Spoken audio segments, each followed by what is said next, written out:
Respecte a la pandèmia de la Covid-19 a l'Agència de Salut Pública de Barcelona, voldria destacar 3 aspectes innovadors. El primer va ser la creació de 4 oficines tècniques per treballar diferents temes amb altres institucions socials, sanitàries i d'educació. Una era de salut pública, altra era de residències, altra era d'escoles i altra era de vacunacions. En segon lloc, vam crear un web que es diu Covid al dia, que mostrava les dades de Covid segons eixos de desigualtat. Aquest web ha estat molt útil tant pel monitoratge com per implantar intervencions als barris més afectats socialment i per la Covid. I finalment, una avaluació externa que vam encarregar a una persona que no treballava a la nostra agència, i aquesta avaluació ha estat molt útil per implantar accions de millora dins de la nostra agència.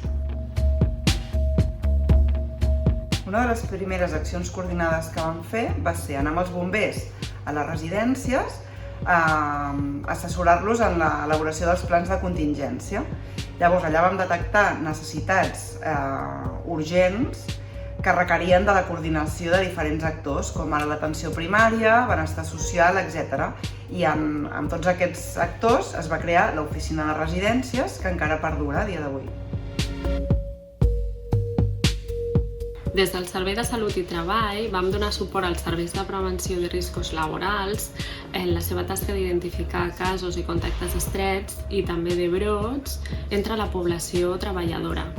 Ens hem coordinat i hem cooperat amb agents externs de salut i treball, com poden ser atenció primària, inspecció de treball, serveis de prevenció de riscos laborals i altres agents interns de la CPB. L'Agència de Salut Pública de Barcelona va crear el programa de control, vigilància i prevenció de la Covid-19.